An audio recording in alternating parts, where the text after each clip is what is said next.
Now, if you have looked at the IDE installation piece, then you may think this next thing I'm going to show you is just an extension of that, but it's not.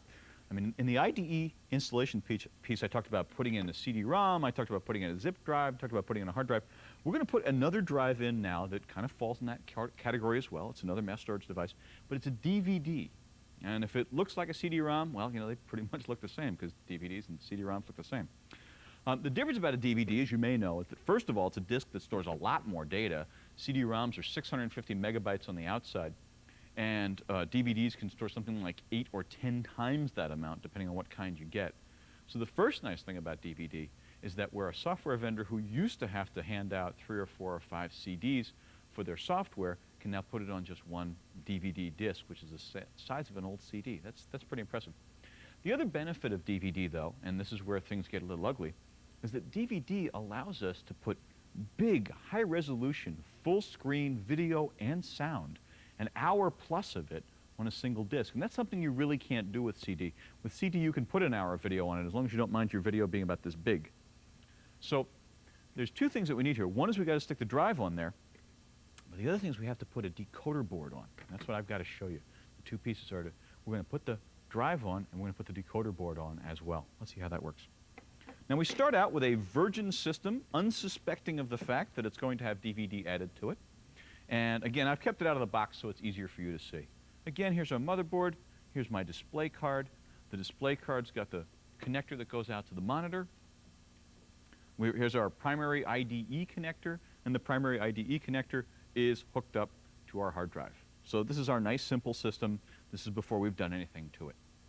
First thing I've got to do is I've got to get this DVD drive to play nice in the park with the hard drive, and that's not hard. If you looked at the IDE clip, and if not, do that please, then you see that we have to connect this cable into this connection in the back, and we got to set some jumpers here to make it master or slave, and by now that ought to be somewhat familiar. But trust me when I say that I've got this hooked up to be slave. So I plug this thing in. Please don't forget the power supply. Once again, don't do my favorite trick and forget to plug in that Molex connector for the power supply. Now, that's part of the trip. Oh, side trip before I forget this. DVD drives can read CD-ROM disks. So the question is, if you're going to set up a computer with a DVD-ROM drive, do you need a CD-ROM drive? Now, I would say yes, and here's why.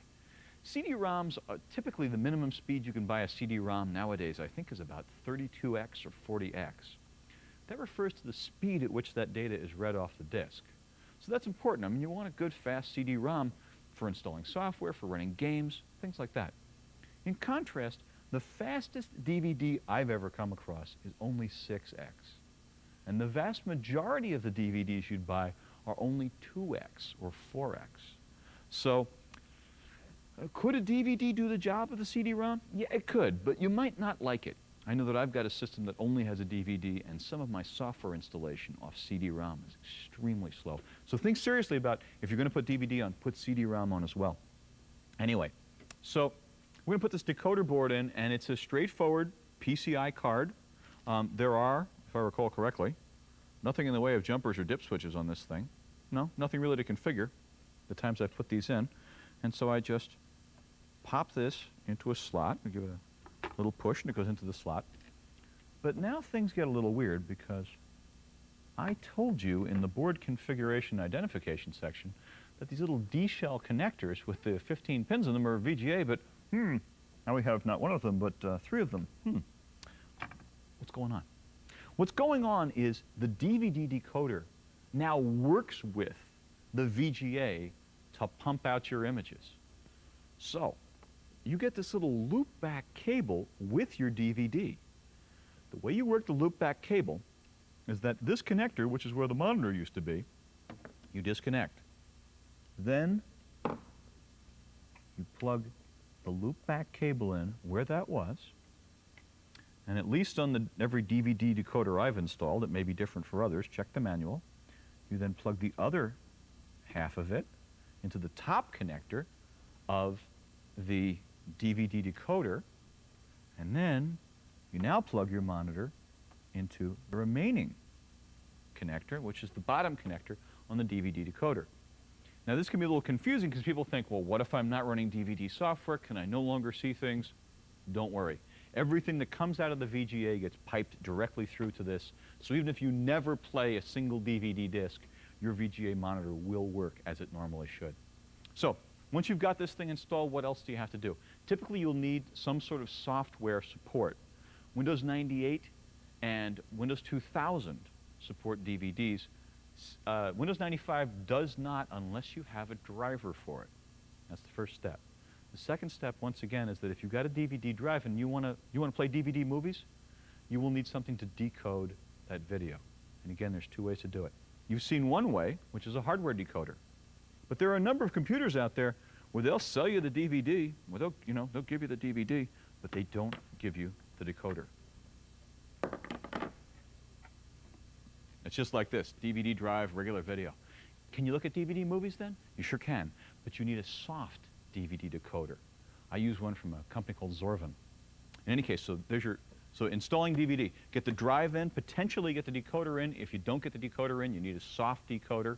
Make sure that you've got a driver so that 95 will support it. Alternatively, Windows 98 or Windows 2000 will support it. Once you got it hooked up, the beautiful thing is that now you have a drive that literally supports gigabytes and gigabytes on a little $2 disk. Most of the things you'll install on a computer that are on a board are mass storage devices. If you saw the IDE section, then you know that you can put things like CD-ROMs and hard drives and DVDs and stuff like that on your system using an interface called IDE. I mentioned there, and here I'm going to talk more about another kind of mass storage to PC interface, which is actually more than just mass storage to PC. It's a very generic, very flexible, high-speed interface. Remember the ambassador idea? The idea is there's a lot of different things we might want to attach to a computer. We need an ambassador that can speak, a translator that can speak the language of both the device and the computer. There's a nice generic ambassador called the Small Computer Systems Interface, or SCuzzy. SCuzzy's been with us for a good long time. It was first probably mostly made popular in the VAX world, the VAX mini computer world, because it was a nice inexpensive way to hang drives off of a mini computer. Soon after that, the Apple Macintosh world made it pretty popular, and PCs have latched onto it too. The value of SCuzzies is, first of all, they're flexible. It's more than just hard drives and CDs and stuff like that. There are scanners that are SCuzzy, for example. There are some very high quality digital cameras that are SCuzzy. So in any case, it's worthwhile seeing how to attach SCuzzy. The other value of SCuzzy, by the way, is that IDE isn't very good at juggling. Now, I showed you in the IDE section how you could hook up 4 things to your computer. What I didn't tell you was that in most cases, if you've got all 4 IDE drives working at the same time, they're not really working at the same time. They don't juggle requests very well. In contrast, SCuzzy is a smarter interface, so it's easier to say.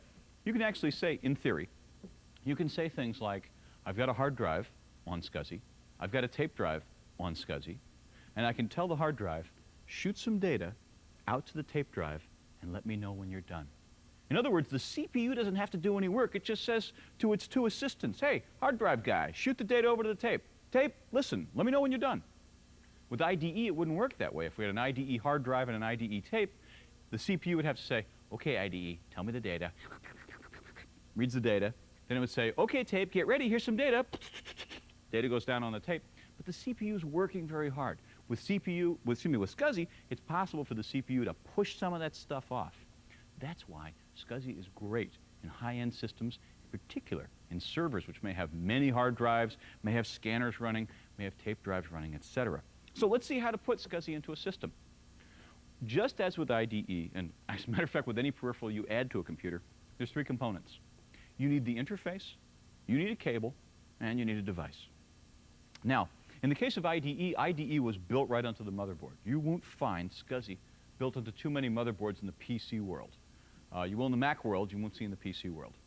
This is a SCuzzy interface, and actually the correct name for it is a SCuzzy host adapter. It's built by Adaptec, and Adaptec are the folks who probably make more SCuzzy host adapters than anybody else in the PC world. This is their 2940, I believe, which is their most basic PCI SCuzzy host adapter. Now, what are the things you're going to see on a SCuzzy board? Let's take a close look at the SCuzzy board and see if we can't figure out some of the pieces that we'd see on it here. Well, now, once again, we've got a a chip with a label on it, and if you look, there's a copyright there. That is a BIOS, basic input output system. Basically, it's a set of commands. It's a program which the system can use in order to know how to boot off of a SCSI hard drive. Also lets you configure your system. Then the other things we're going to worry about are the connectors. And if you take a look across the top of the board here, top of the board has a connector. Once again, it's an edge connector, excuse me, it's a pin header connector, sorry, just like the connector in an IDE. But if you were to count these, you'd see that where IDE had 40 pins, this has 50 pins. That's pretty much standard for SCSI. And one of the ways to attach a device to a SCSI, now you may have internal devices, you may have external devices. The way you attach an internal device is that you plug the ribbon cable in, and then it routes around somewhere inside your system and plugs into your SCSI drive. There are even SCSI floppies, things like that. Now, alternatively, you may have an external device, and most SCSI host adapters have got an external connector like this one. Now, if you look at this, you're going to originally think that you know what this is doing, but it's not. It's a D-shell connector, just like the one you saw for perhaps a serial port or a parallel port. But it's very hard to see what's going on in there because there's very little tiny pins, 50 very little tiny pins in there.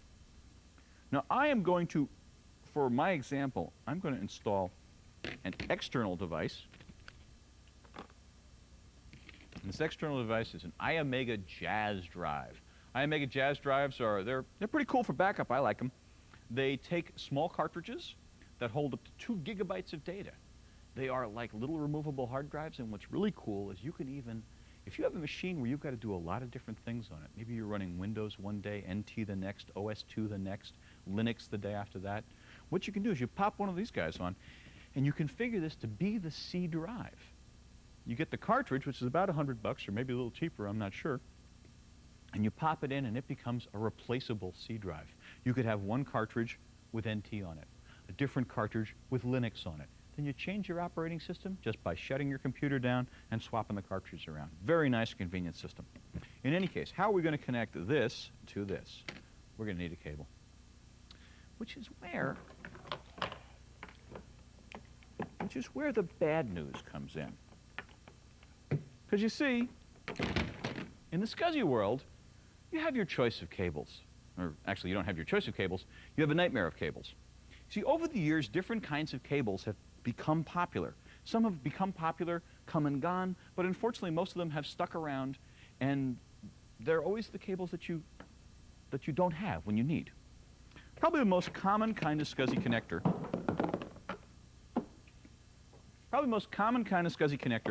Is this one. Again, it's got a kind of D look to it, but it doesn't have pins. It's got an edge through the middle of it. This is called a Centronics connector after the company that first started building them. It's a 50-element Centronics connector. This is probably the most common connector in the SCSI world, although Adaptec doesn't like it. And so as a result, because Adaptec sells a lot of host adapters, you will find that Adaptec host adapters have got something other than a Centronics on the back of them. And you can see why they do it, because the Centronics connector is really big, and they'd like to be able to fit a smaller connector on the back of their SCSI host adapter. In any case, so I know that I need one of these small micro D connectors for this side. And let's see what our friends at iOmega want. Well, the iOmega guys, looks like the iOmega guys have surrendered to Adaptec, and they're using that same kind of connector that Adaptec likes. So I'm going to need a cable. It's got one of those little micro D guys on both sides. So I don't need this one. No, that's got Centronics. That's no good. And how about this one? Nope, this one's got Centronics. That's no good. How about this? Nope, another Centronics. That's no good. Another Centronics. Ah, here we are. Here we have a cable. It's got 2 of those little D guys on it. But are they the right D guys? I hear you cry. Oh, I hear you cry if you've done this for a while. Because let me point out that there are different sizes to these as well.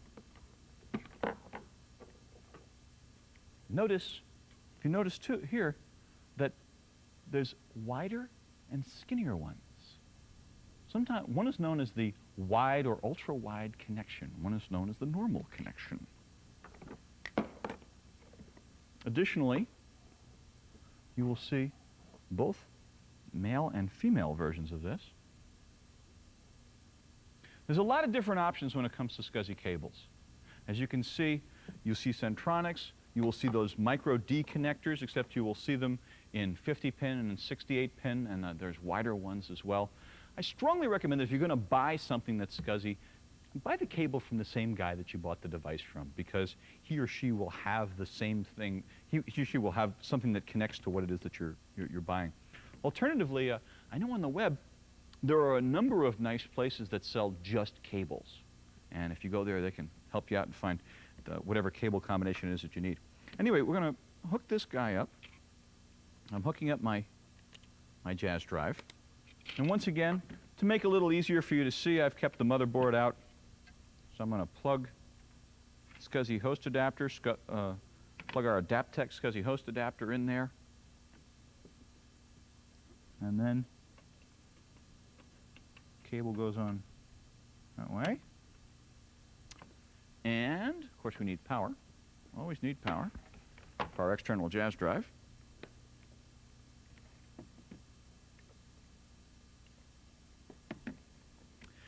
And are we done? No, unfortunately not. There's one more thing we have to do. If you looked at the IDE section, then you know that you could have two drives on a single IDE channel. And the problem was the system needed to know which was which.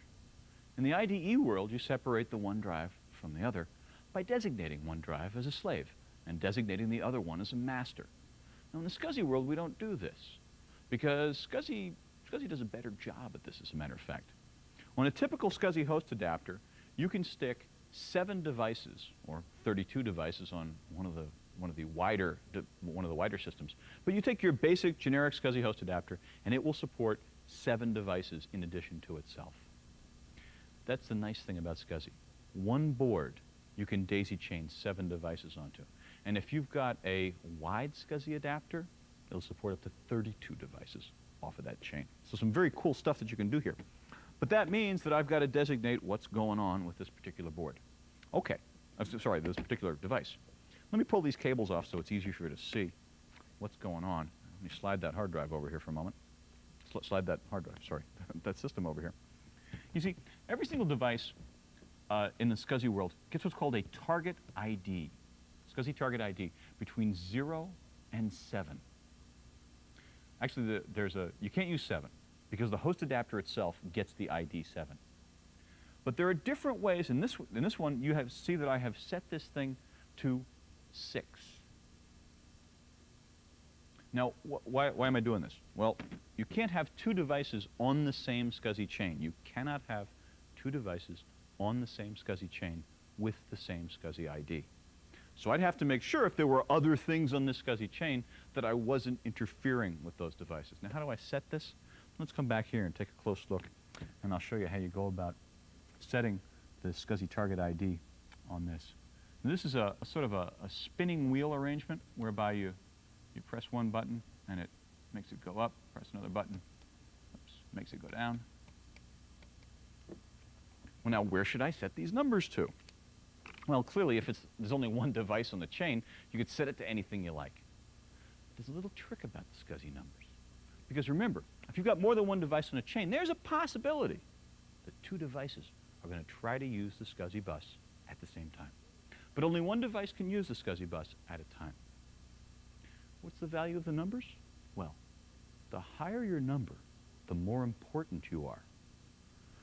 Remember a minute ago I said that the SCSY host adapter itself reserves the highest number, 7, for itself. Why is that? Because when the SCSY host adapter needs the bus, darn it, it's just going to take it. The lowest priority would be 0. And that's why in the SCSY world, in the PC world, hard drives typically are set to 0 or 1. And you may be thinking, well, wait a minute, why would I set my hard drive to low priority? I want my hard drive to be high priority. I want it to be fast. Well, think about it.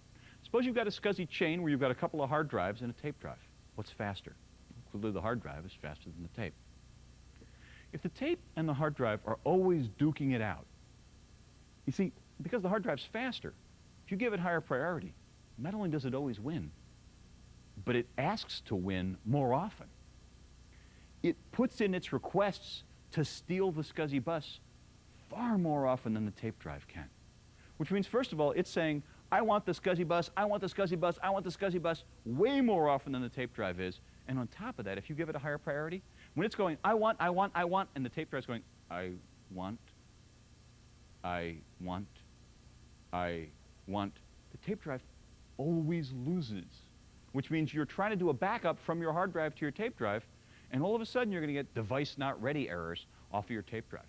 So the general rule is this: the slower the device, the bigger the SCSY number. So for example, suppose I had a system where I've got two hard drives, two physical hard drives, two SCSY hard drives. I'd make them 0 and 1. And by the way, that's important because in the PC world, by default, 0 and 1 on the SCSY chain are hard drive 1 and hard drive 2. The BIOS expects it. The system software understands that. So let's say we've got a couple of hard drives. We'll put those as 0 and 1. Then let's say I've got a backup device like this guy, which is basically just a removable hard drive. Then suppose I have a tape drive. What do I do? Well, these guys are a bit slower than regular old hard drives, but tape drives are slower than them. So what should I do? Well, it'd be a good idea to set this to 3, like I did, and set the tape drive maybe to 6 or 7. Where does a CD-ROM fit in there? Well, CD-ROMs are actually on the order of about tape drives in terms of speed, although because once they get started, they transfer data a little more quickly. I would tend to make the tape drives with the highest numbers, CD-ROM below that, jazz drive, zip drive, something like that below that, and hard drives lowest of all. So we get those numbers set up, and there's one more thing we have to do. That's termination. Now, termination, when I talk about termination, everyone seems to get an Austrian accent. But termination here just talks about the fact that within this SCSY chain, there's got to be a way to say, I'm Daisy, because you notice if we come back here and look at this, at the back of the jazz, that remember there's 2 of these connectors. Well, the reason there's 2 of these connectors is that if I had a lot of systems, I could plug in, if I had a lot of devices to attach to the SCSY, I could plug one into the jazz, then I could have another cable that goes from there, another cable goes from there to my next device, and I could have another cable that Daisy changed to my next device, and so on. The system has to know where this all ends. And so at the end of the cable, you terminate the signal. The way you terminate the signal depends on the device. Now, in the case of the jazz drive, it's almost impossible to see, so you'll have to trust me on this. There's a little slide here, and this slide gets moved back or forth depending on whether it is being terminated. So what you do is you take a pen and you flip it to the on or off position. So in a situation like this, look at where the SCSY chain is moving. It moves down this way and stops here. So this must be terminated. Now, if I were to go from here, if I were to go from my SCSY host adapter to my jazz drive, and then from my jazz drive to a scanner or something, I would not terminate this. Who gets the terminated item? The extreme end of either side. So the end of this part of the chain, which is this, gets terminated. Now let's follow the chain back, and who's at the other end? Well, remember, the SCSY host adapter, that's a SCSY device as well, and it needs to be terminated. Now, how do we terminate the SCSY host device? As it turns out, you don't have to. On modern SCSY host adapters, they sense whether they need it or not. I don't think this is possible anymore, but until recently, it was possible to go into the BIOS of one of these guys and say to it, I want you to terminate. And at that point, you would turn it on. In most cases, though, you're fine for auto termination. Where would things get a little strange?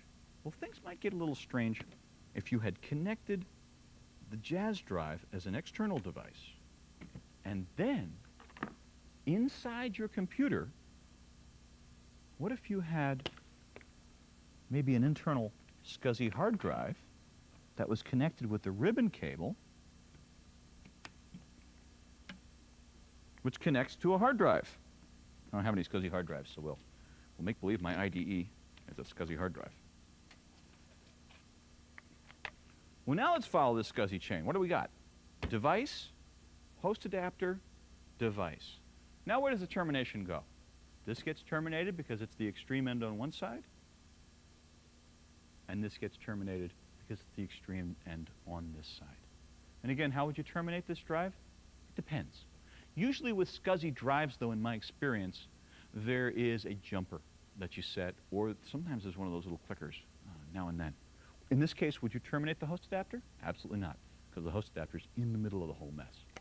So, scuzzy, nice, generic mass storage device as well as other kind of device interface.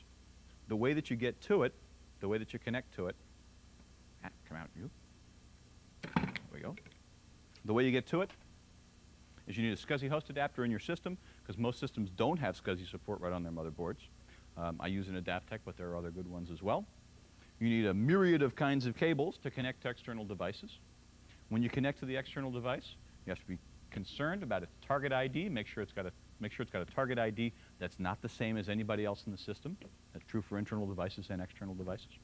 Make sure that the items on the extreme end of either side are terminated properly. Again, we can have internal devices and external devices. Doesn't much matter how you do it. Just make absolutely sure termination on both sides. No repeated target IDs. SCSI host adapter of some kind. But at that, you've got the hardware part hooked up. The rest is just software configuration. Let's put a power supply into a system. This is going to be rather putting one back in this case, or doing the exact same thing to install a new one. Now, typically when you get power supplies nowadays, they've changed. It used to be a power supply had a power switch on it, but now power supplies sort of put off the question of whether to turn it on or turn it off, and push that off to a soft switch. Typically now what I'm doing is I'm really just finding a place for the power supply. There used to be little slides that they would slide into, but now you pretty much just find the place for it and put the screws in place to hold it into the chassis.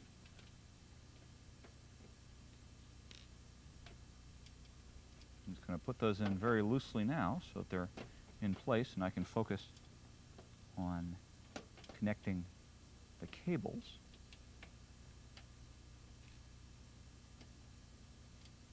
This is one of those part of the processes where by making sure you have all the screws in place that you actually end up with no leftover parts, which is a really good thing.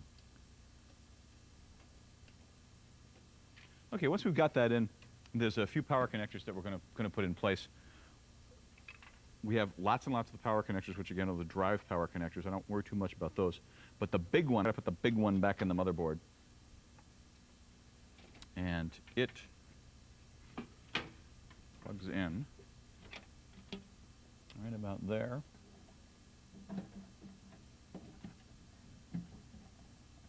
And again, it's keyed, so it's really hard to put that in wrong.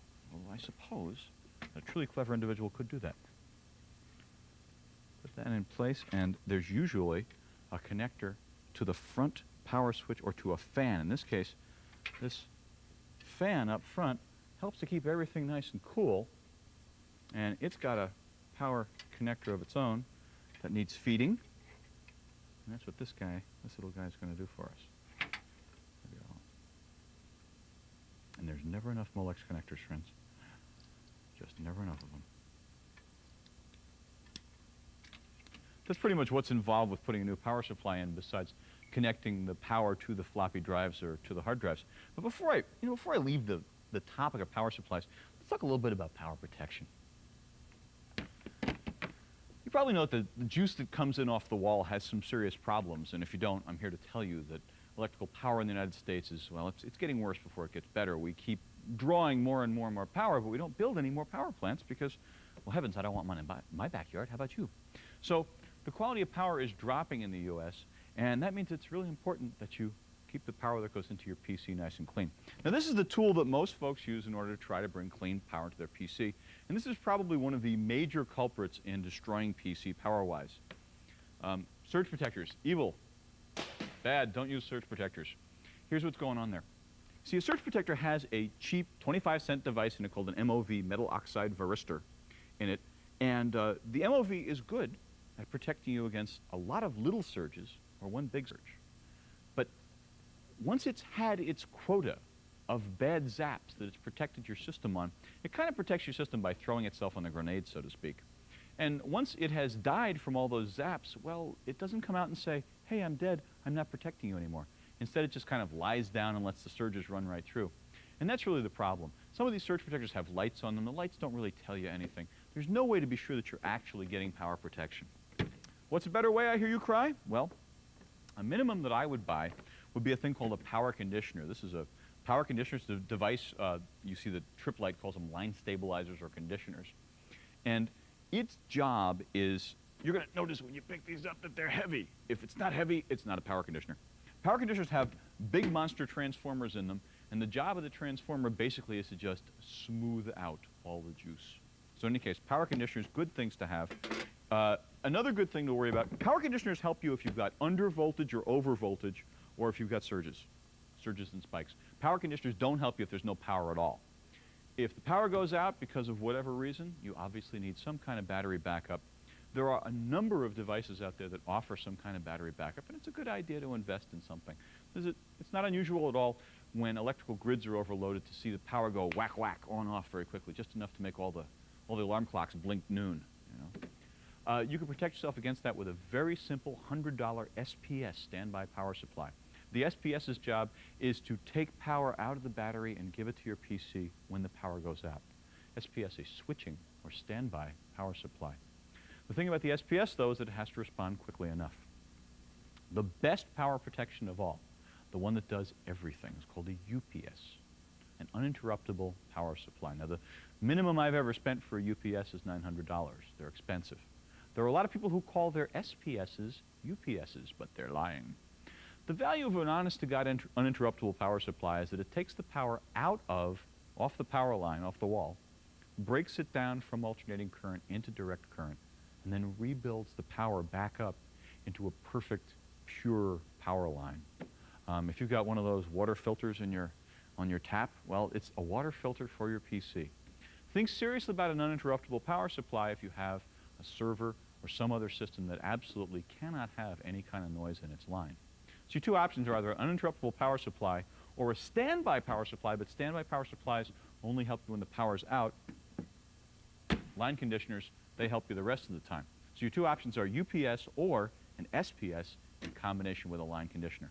There's a number of good ones out there. For example, APC, American Power Conversion, offers some boxes which are a combination of power isolator transformers, cleaner-uppers here, as well as SPSs. I like those. If you want a good UPS, Xide makes some of those as well that are quite good. Again, you're going to spend a little bit of money on it, but it's one of those things where you can pay me now or you can pay me later. Recommend that you expect to spend several $100s on power protection for your PC. You know, when it comes to putting drives into a system, you know, we talked about IDE configuration, but there's really steps beyond that, aren't there? Which is the actual mounting of the thing into the system. It ought to be easy, and many times it is. But as systems have become more modern, if that's the phrase, then it gets a little tougher. Now, because of our shortage of cables, we're going to put just 2 hard drives and a CD-ROM in, get that working. That's a fair amount of upgrade. And it's easiest to put the floppy in while I'm doing the hard drive. So we have a drive cage, you'll recall, and the drive cage is going to slip in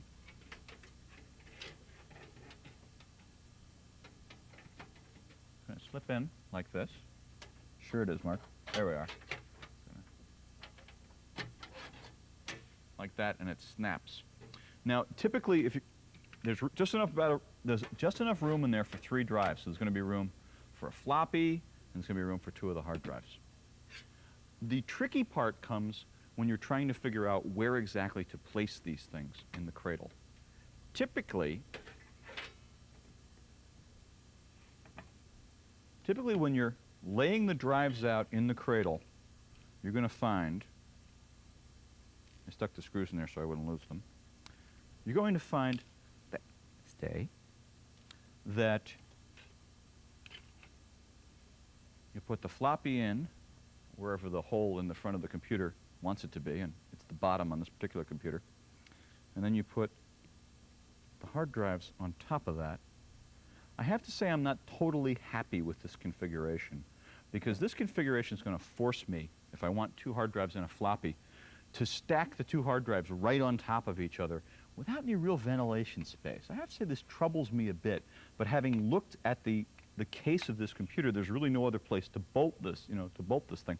I would almost be inclined to mount one of these drives and drill a hole in the side of the case almost and mount the other one. But in any case, we're going to work with what we've got here for this example. And basically, this is what it's going to look like. Basically, we built a little drive sandwich here. And typically, the hard drives end up poking back behind the line of the cradle, and the floppy drive sticks out a bit, because remember, it's got to stick out in front of the computer. Now my next job is to line up the little holes in the cradle with the holes in the hard drive, and pop some screws in there.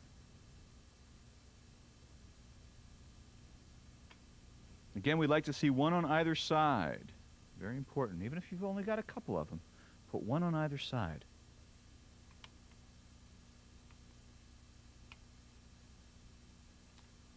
As you're screwing the drives in, you can preheat the oven to 270. Oh, golly, that's the cooking show. I always get confused about that. And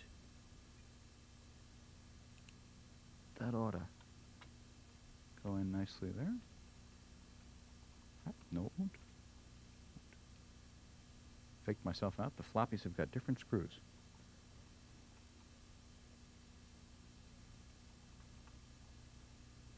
Now, don't be surprised or don't be chagrined if you end up mounting all these drives in the cradle more than once.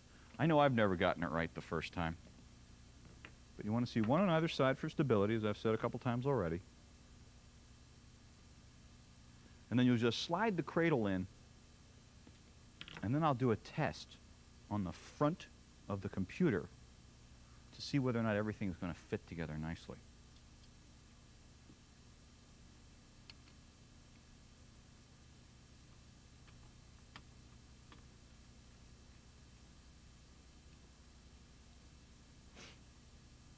One day we'll have nice drive cradle systems where you just snap them right in. As a matter of fact, we do have that. You may start to see that the computers that you're buying. And this whole nonsense about opening up a computer and bolting drives in is an awful lot of work. And that's why some newer computers have a thing called device bay. It's a set of slots about the size of an 8-track cartridge, I guess I'm dating myself, across the front of your computer, and you just pop drives in. They can be hard drives, they can be cd-roms, DVDs, whatever, and it's basically a modified EIDE interface. Very, very cool. In any case, so as I said, I want to test this, because I probably have screwed it in wrong to begin with. And the drive cradle, as we saw, goes in here. I'm going to try sliding that in, and we'll see how that's going to look.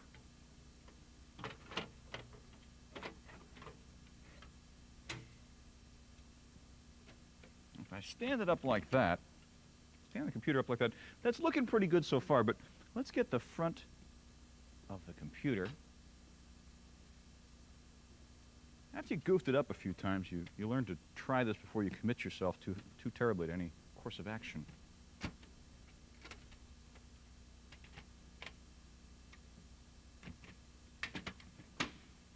See, and that looks like that's going to work okay, but we got that floppy jutting out just a little bit, so maybe we might try backing that off just a little bit.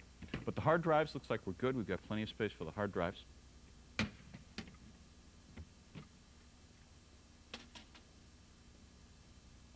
Again, the drive cradle is going to come out by squeezing these two little levers.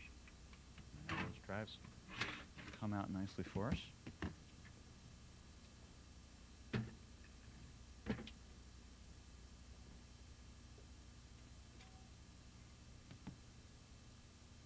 I'm going to move that floppy back in. When we come back, I'll put the cradle in.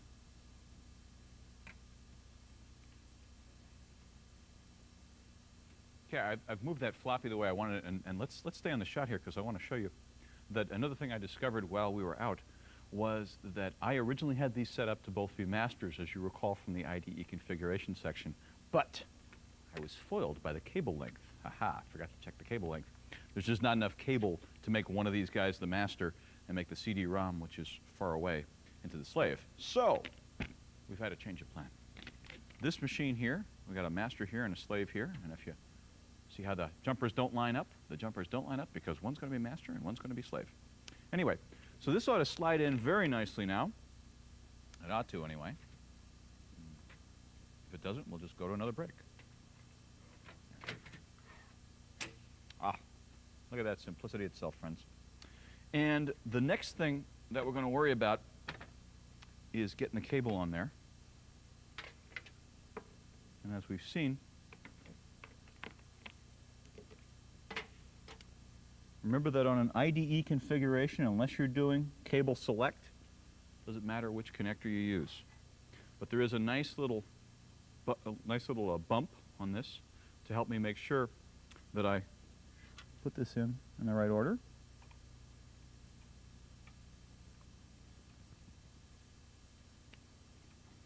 I was kind of hoping to do it this way. Not going to work? Sure.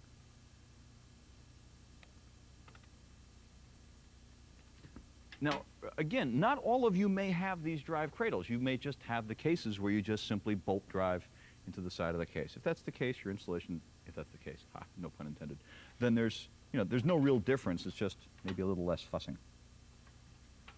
I'm then plugging this into the motherboard, the location I've pointed out to you before, which is one of the IDE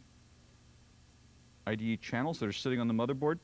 And I cheated and looked at the documentation to find out which one was the primary, because I want the hard drives to be on the primary. Why? Because we boot off the primary. If we're going to stick the CD-ROM on the secondary, that's fine, but we just typically don't boot from CD-ROMs. Well, let me take that back. In general, you don't boot from the CD-ROM. Many BIOSes allow you to do it in any case. Oh, but I haven't finished yet. See, remember I almost did that thing that I've told you 3 times not to do, which is I almost forgot to put power on this thing. And so the power is going to look like, once again, this Molex connector plugs in right in there. And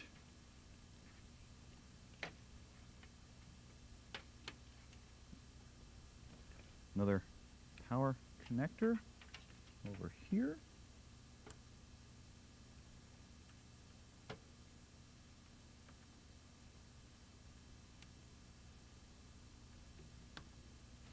And the floppy, this particular floppy uses this Berg connector instead of a Molex connector. While we're here, let me show you how to plug in the floppy. Looking at the back of the floppy drive here. Looking at the back of the floppy drive, then there is this Berg power connector. Just going to slide right on. Once I get the pins all lined up, that is, then it'll slide right on. And then there is a data cable.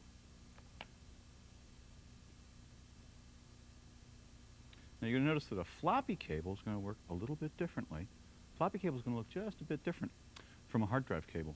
Floppy cable typically starts out on one end and you've got a good long amount of slack. And then up here by these connectors, the connectors are going to be the things that identify, in this particular case, it's like a cable select on an IDE. The connectors are going to be the things that are going to tell us whether this is an A drive or a B drive, and we'll come back and connect that in just a minute. Anyway, back to the hard drives. So the hard drives have power. The hard drives have their data connections. The data connection is plugged into the motherboard, and so we're in pretty good shape here. That's going to be ready to go once we get the rest of the system hooked up and powered up. Attaching a CD-ROM is just about as easy. Let's see how to do that. Again, my CD-ROM is an IDE CD-ROM, so connecting it is exactly the same as connecting a hard drive. I'm going to have to worry about the master and slave jumpers on it, and I'm going to put the power on it as well.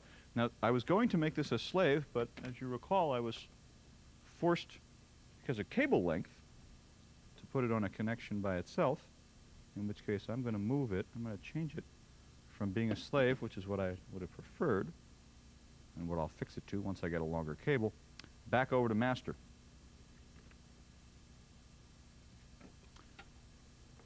It then slides in like so. Now this particular case is using slide runners. Other cases, again, you don't slide it in, you just bolt it in.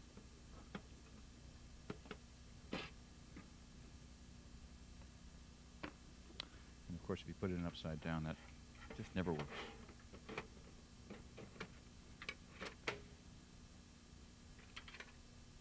Okay, once it's slid in place, we're going to do the same thing that you do for an IDE system. Just to point out, the things that we're going to need are, first of all, power connector. Then we're going to need the IDE connector. And we're also going to need an audio cable.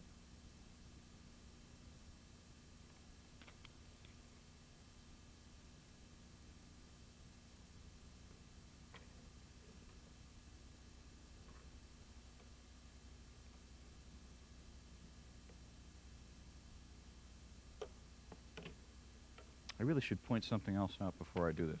Let me pop this back out and show you something.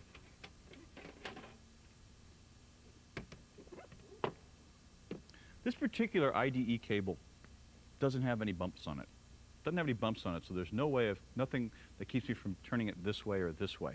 So I really want to make sure that I put it in correctly, because obviously putting it in backwards would be bad. In order to make that work, let me explain to you something called the pin 1 rule. Now, if you look at the cable here, you can see that there is a pinkish side, sort of a reticulated pattern that's on this. This goes to something called pin 1. Now, how do you know where pin 1 is? Well, pin 1 is sometimes designated, sometimes not. In the particular case of the cd-rom, they've actually told us it's upside down, sorry.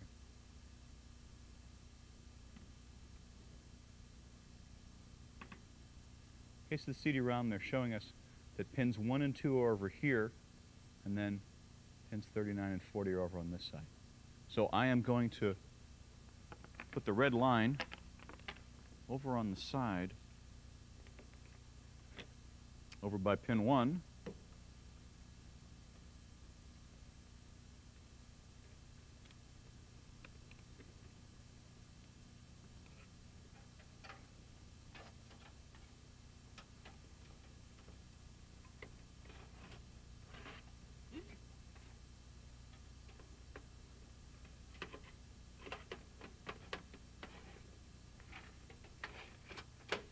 Slide the drive back in place. And where's this going to go? Well, this is an IDE, but remember that, like most systems, this computer has 2 IDE channels, which leads to the question, well, where is pin 1 on this one?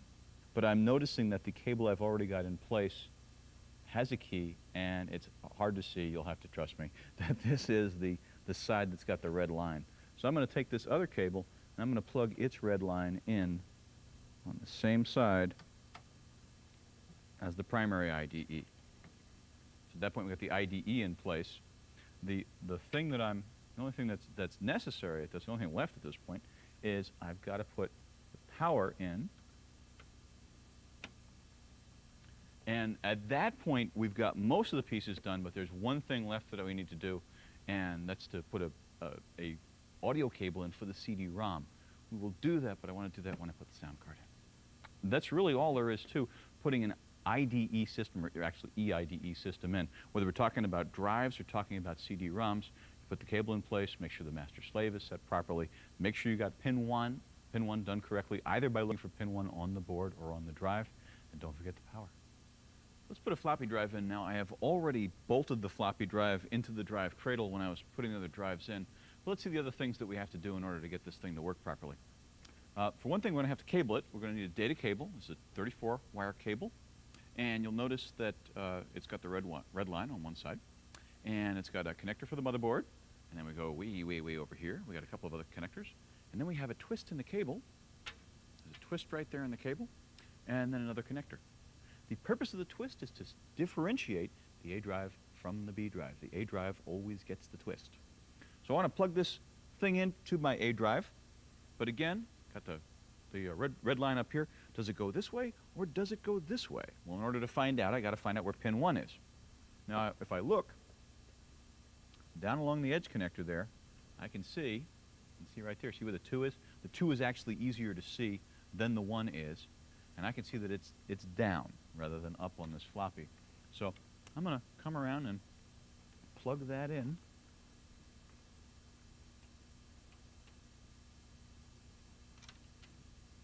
You want to be careful also with these pin header connectors that you don't plug them in one pin over from where they're supposed to be. That's an easy thing to do. Or miss a set of rungs altogether. Good way to bend a set of pins.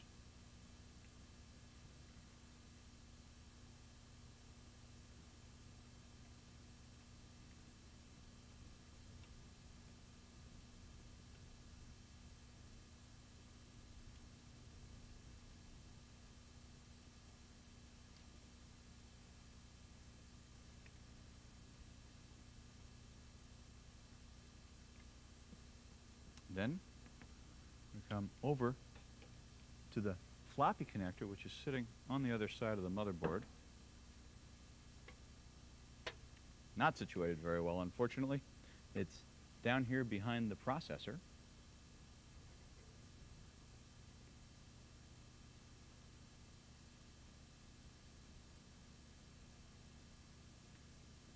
And I will plug that in. Again, I've checked my pin 1, although I guess this one has a key, so it only goes in one way. So we got our data connection in place. Then we're going to come back, because we have another connection to make on the bottom of the, on the back of the floppy, which is for power. This floppy is going to take one of these Berg power connectors rather than the Molex connector, and it is right over here. You can see it there. And I'll just plug that right in. And your floppy is connected. So very simple. You need power, you need data. Obviously you have to bolt the drive in, make sure the A drive gets the twist, and your floppy's in. Let's see the different kinds of boards that you'd see inside, that you'd put inside a system. Typically nowadays there's probably only about 3 different kinds of boards you'd put in a system. An ISA board, a PCI board, and an AGP board. ISA, industry standard architecture, tend to be larger boards. And my 2 examples here tend to be larger boards. These are 16-bit boards, which means they can only transmit data 16 bits at a time. They're older, they're slower, they run at a maximum of 8 megahertz, believe it or not. None of these guys can transmit data any faster than 8 megahertz, and that really slows them down, makes them not very good for speedy applications. Our Sound Blaster is a 16-bit board, and my video capture board is a 16-bit board. Those go into ISA slots, which we can see inside the system here. They tend to be larger, got 2 pieces to them, because back in the old days there were 8-bit and 16-bit versions. More modern systems run it up to 33 megahertz. As a matter of fact, the faster ones actually run at 66 megahertz. Although you don't see too many of those nowadays. And these are PCI boards. You notice that take a look at a PCI board next to an ISA board. I want to put them edge connector to edge connector. And if you look edge connector to edge connector, you can see that the PCI card, the one up top, has got smaller edge connectors, and they're closer together. The ISA board, in contrast, the one on the bottom, it's got bigger, fatter edge connectors, and it's got that big little tooth gap in the middle there. Anyway, if you try to plug an ISA board into a PCI slot or vice versa, well, you can't. Not without a lot of force, a hacksaw, and a considerably reduced IQ. So don't worry too much about plugging a board into the wrong place. Now, if you look on this computer, you see that we've got 4 ISA slots, which is pretty normal, 3 PCI slots, and then there's this extra guy, this little brown slot here, which is called the AGP slot. The value of the AGP slot is that PCI runs at 33 megahertz, which is pretty darn fast, but wasn't fast enough for those video guys. Oh no, oh no. Those video guys wanted higher speed. They wanted to blast those pixels out onto the screen. They wanted you to see 3D explosions and stuff like that when you're running Wing Commander. So, we came up with a variation on PCI. It's kind of like PCI Unleashed, called AGP, the Advanced Graphics Processor. And AGP, typically you only have 1 AGP slot. They're very fast, but they only support video. And that would pop, pop right on in there, as a matter of fact. You'd have your AGP video. Okay, so those are the 3 kinds, and again, what are they for? ISA tends to be older stuff. PCI tends to be almost anything you buy nowadays. And AGP is for video only. By the way, there is such a thing as a PCI video card. This is a PCI video card. Again, why would you use PCI versus AGP? You really would have to have a motherboard built in the last 2 or 3 years to have AGP. So there was a about a 3-year period of time when PCI existed, but AGP did not. If you got a brand new motherboard, though, my guess would be that it's going to have an AGP slot. You should use that for video. Where many motherboards don't have an AGP slot, they just have AGP circuitry, that is video circuitry, built right into the motherboard. That works pretty well, too. So AGP for video, PCI for almost anything else, and ISA for the occasional ancient, I guess we're supposed to say legacy, right, board. Strongly recommended, if you can possibly avoid it, keep those ISA boards out of your system. Why? Because you're going to find that configuring a system with all PCI and all AGP is much, much easier. But no matter what happens, no matter what set of boards you have, we can show you how to configure them, right? But that happens later in the book. Next, let's see how to put a circuit board into a system. Putting one in is relatively straightforward. We just get the board. But the big thing is, how do you handle the board? Well, you know, you can handle it like this, you can handle it like this, you can handle it like this, but don't handle it like this. Don't put your fingers on those little gold thingies. Sorry, the edge connectors. That's bad, and it can actually, you know, keep the board from working properly. And by the way, if you do that, there's several ways to clean them. One is the white eraser that I referred to in another segment. Another is you can just take a white piece of paper and just rub it across the edge like that. Anyway, the board goes in by aligning it with a slot. In this case, it's a PCI board, so I'm going to align it with a PCI slot. Lining up to make sure it goes in. And then I give it a push from both sides, and it's just as simple as that.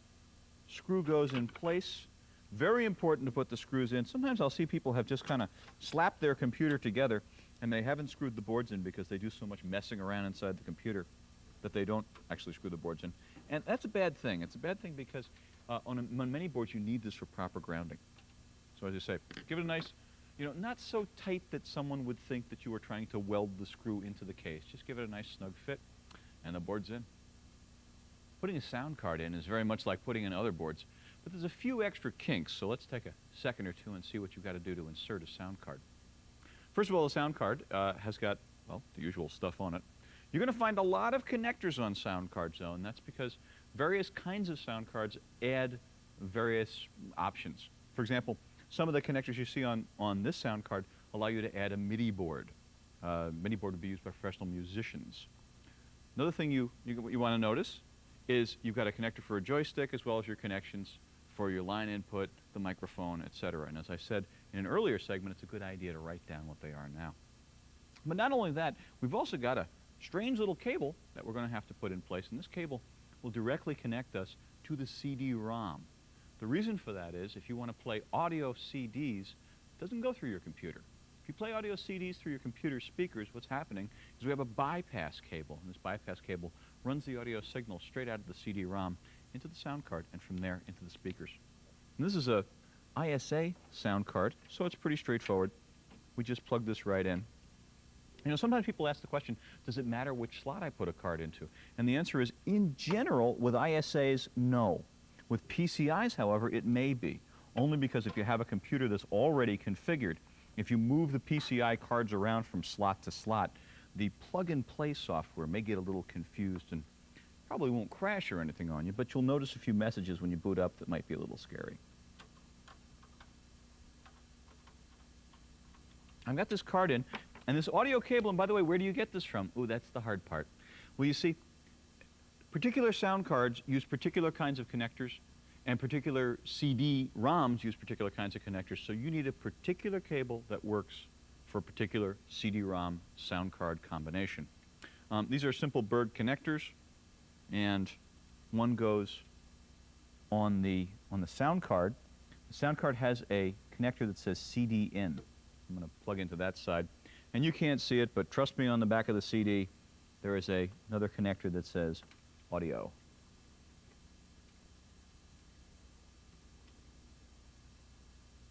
I'll just plug that in. Okay, at this point, our sound card is plugged in. Everything's connected. All that's left is to do configuration. Sound cards offer their own challenges in configuration, but in general, they're no different than configuring any other board. So much of computer configuration, as you've seen in the other sections, involves pulling boards out, putting boards in, making sure cables are connected correctly and things like that. But you know, more and more as computers get more complex, more of the configuration's on the software side and less on the hardware side. That's why I want to take this next section and walk you through a piece of software that's built right into your computer. You may know it as the CMOS or the BIOS. It is a set of routines that are built right into the computer. When you turn the thing on, it's always there. And the way you get to it, well, depends on the computer you have. Most clones you get to by booting the system, Control-Alt-Del, or turn it on, and then hit the Del key. For other computers, it may be a little different. For example, with some systems, you press F1 shortly after turning the computer on. For other systems, you press F10. I have seen Control-Alt-Insert. There are a number of different keystrokes. Check your manual. And if you don't have a manual, try the ones I just suggested. Anyway, I'm going to reboot this guy. And when the screen comes up, you're going to see a message.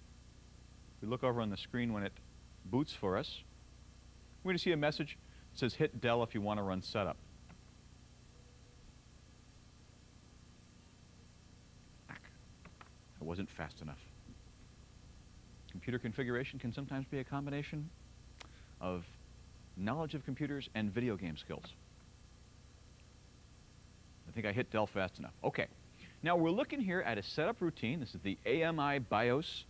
AMI, American Megatrends Incorporated, probably does most of the BIOSes you are most likely to see. Now you look here and we've got a main menu. Your main menu is going to look different probably than this one, because AMI offers a lot of different options. Let's take a look at this menu here on this screen though. Standard CMOS setup, that's the thing you're going to see everyone's got one of those. That's the basics. That's where we tell it what kind of hard drive we got. Advanced CMOS setup, some very useful stuff as we're going to see. Chipset setup lets us do some real geeky stuff, like say how fast the memory is and things like that. Generally, you're not going to mess with this stuff too terribly much. Power management setup will be particularly important when you're in a power management operating system, like Windows 98, Windows 2000, Windows 95. Plug-and-play setup, PCI setup, particularly important if you find yourself in a situation where you are configuring a system which has a combination of older ISA cards and newer PCI cards. Peripheral setup is going to let us control the peripherals that are on the board. Stuff like the IDE interfaces, perhaps the floppy, perhaps the printers, I'm guessing, because I haven't looked at this yet. Hardware monitor setup doesn't tell us an awful lot, although it's kind of cute. Do you know machines nowadays actually have temperature monitors on them? It's possible with some computers to run a little utility which will show you across the bottom of the screen how fast your fan is running, how hot your CPU is, etc. And then below the hardware monitor setup is auto-detect hard disks, which we're going to find to be extremely useful. Now, earlier on in another segment, I installed this system with two hard drives. One is a master, one is a slave, on the primary IDE channel. And then I installed a cd-rom as the master on a secondary channel. So in a little bit, we're going to see how to configure that. But let's back up here and let's just do a little tour through these setup screens. First, let's look at standard CMOS setup. Now, this is the thing that I can pretty much guarantee you that you will see something like in just about any screen. And if we take a look at it, you're going to see it's got a few basic items. First of all, there's the date. You can set the date there, of course. Over to the right of that, if we come over to the right of the date, you can see the base memory says 640K and extended memory 63 megabytes. Now you'll notice I can't change that. There's no way for me to go and modify this. It's just reporting how much it's found. If we pop down then to the time and then to floppy drive. This is where you tell it what kind of floppy drive you have. Now I think for most of us, your A drive is going to be a 1.44 megabyte, 3.5-inch drive. But once upon a time it was important because some of us had 5.25-inch drives, some had 3.5-inch drives. This system does not have a B drive, a floppy B drive, and that's why the CMOS screen here shows us that there isn't one. You won't have to mess with that too much. What you're probably going to work with are these next group. This next group describes the kind of hard drives that you have. And let's take a minute and look at this because this is particularly important. I can modify any of these settings with the plus or minus key. And you can see this is a very flexible CMOS because it's giving us an awful lot of options. I'm going to bring myself back here to not installed. Now we have a hard drive, which I know is a 4 gigabyte hard drive. And there's a number of ways of getting the system to recognize that hard drive. One way is to go into this option, user. In the user option, I'm going to punch in information like how many cylinders, how many heads, how many sectors, And then from there, the system will compute this information. Now, you might say, wait a minute, cylinders, heads, sectors, where do I get this information? Well, you know, the place to get this information is that when you get a hard drive, you'll probably get a little brochure, and that information will be in the little brochure. Or, you know, here's a great time to use the power of the World Wide Web. If you get a Seagate drive, for example, you go to www.seagate.com, and you will find right online there a table that says, if this is your drive model number, these are the heads, these are the cylinders, these are the sectors. Oh, which is why I guess I should have mentioned this when I told you how to put the drive in. It's a good idea to write down the model number, just in case you've got to look that stuff up later. Anyway, that's one way to do it. That's kind of the hard way, though. The other way, which is a more common one, is many times you can just select auto, and it'll just figure it out all by itself. If that can work, life is good.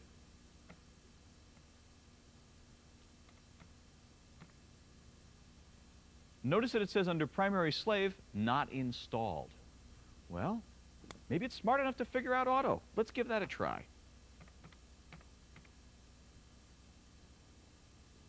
Notice that on the secondary, it says it's got a CD-ROM. It has properly detected that. So this is a great BIOS. This is doing all my work for me. This is absolutely wonderful. And then secondary slave, we have no second. Oh, sorry, let me back up here a little bit and show you what's going on the right. Over on the right, you'll see LBA mode, block mode, PIO mode, 32-bit mode. What this is saying is there are different ways to pull data off of a system. And PIO, programmed input-output mode, basically it's got to do with speed. Most systems are at 4. I mean, this particular system is at 4. And it'll detect that just fine. You probably won't have to mess with that too terribly much. 32-bit mode, I wouldn't worry about too terribly much either, because if you're running Windows 95, Windows 98, NT, Windows 2000, all of those things are going to run in 32-bit mode. Wouldn't worry about them too much. Now this next point, though, which is over to the left, may give you just a little bit of trouble. Boot sector virus protection disabled. Now what this refers to is that many computer viruses, work on the first sector in your hard drive, which is called the boot sector. If you put on boot sector virus protection, that has the effect of whenever a program tries to modify that sector, you get a little box that pops up that says, hey, something bad's trying to happen here. Unfortunately, when you're running this boot sector virus protection, if you're not in text mode, that is, if you're in graphics mode, such as you would be with Windows, for example, you don't get the box. What happens instead is that your attempt to rewrite the boot sector fails. For me, maybe it's because I'm a bit of a geek and I'm constantly installing new operating systems, I find boot sector virus protection irritating. On the other hand, if you've got your system the way you like it and you think you're never going to mess with it again, then turn on boot sector virus protection. It's your call here. Anyway, so that's it for the standard CMOS setup. Let's save that, and we save that just by pressing escape, and that'll take us back to that main menu again. From the main menu, we see that our second option is Advanced CMOS Setup. Let's go take a look at some of those. They're very cool. This is a really neat CMOS setup from what I can see. First one is Quick Boot Enabled. Most systems nowadays have this. What it means depends from one system to another. Quick boot usually means no memory test, but for others it can mean very fast boots indeed. Then from there, first boot device, second boot device, third boot device. This is very, very nice feature. You don't see it quite this explicit in a lot of systems. But what this says is, look, the first thing I'll try to do is boot from a floppy. If I don't find any floppy disks in there, I'll go to IDE 0, which is the first IDE, that's the primary IDE hard drive, excuse me. Then from there, I'll boot from CD-ROM. Tremendously convenient. There's an awful lot of software nowadays being built on bootable CD-ROMs. Then try other boot devices. Now, this is an extremely optimistic BIOS. Initial display mode, BIOS, just leave it alone. Display mode, add-on ROM init. Now, you're going to find some things in the CMOS that are kind of bizarre looking and that I have no idea what they do. So I wouldn't worry about this one. Floppy access control, hard disk access control. Boot up numlock, I like that one. Personally, I hate when the numlock light is on. So I can say to the system, I can just press plus here, and I'll tell the numlock to shut off when I first turn the system on.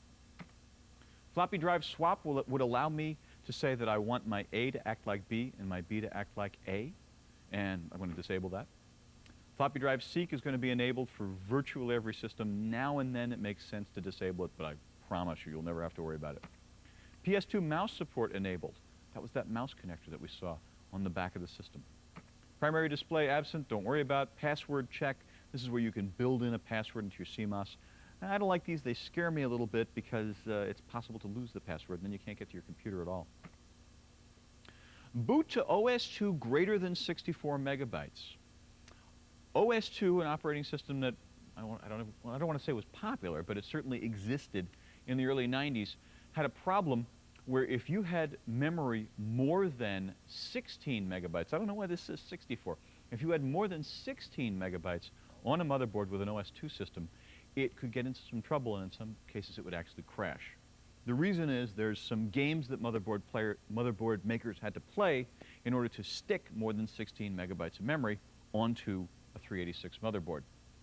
That the gateway, the little trick that was used to get more than 16 megabytes on there, caused OS2 to trip, which is why some of these BIOSes have a little patch, and the patch that you see here again is the boot to OS2 patch. And so if you're going to be running OS2 on this thing, you set this thing to yes. CPU microcode updation. That's a new word. In general, I'd leave this enabled. I've seen some variations on this. Internal cache, write back. This is a dinosaur. I don't know of any systems where this wouldn't be the case. Just leave it as it is. System BIOS cacheable, once again, dinosaur item. Really only relevant if you're running DOS or Windows 3.1. So the stuff we saw that was really cool, we saw in this particular case that quick boot's pretty neat.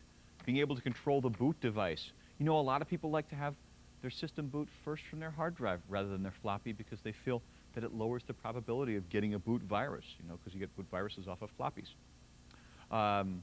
What else was interesting? The floppy access control, boot up numlock. Yours is going to be different. You are going to see that your particular system is going to have a different set of options, but it'll be something along these lines. The bad part is that these motherboards don't come with documentation with them typically. Let's look next at advanced chipset setup. Again, I'm sure there'll be some sneaky things in here. We have no idea what they do. Auto configure EDO timing. What was EDO? Do you remember that? EDO was the extended data out memory. It was a variation on the old SIMs. And in this particular case, if you've got SD-RAM, which this particular system does have, don't even touch this. Just leave this alone. EDO RAM speed, this is for the brave among us.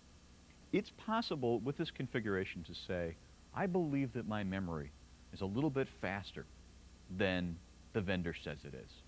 And if you want to, you know, hang it out on the ragged edge, then you can, well, memory in the EDO, I'm laughing because this is the kind of thing where you can waste hours and hours and hours and get perhaps 7% greater speed out of your system. This is for the inveterate twiddler. But in any case, let's take a look at it for the inveterate twiddler. EDO RAM speed in nanoseconds. This screen shows us at 60 nanoseconds. And your available options are 50, 60, and 70. They're over to the right. If you come over to the right just a little bit there, then we can see that the available options are 50, 60, and 70.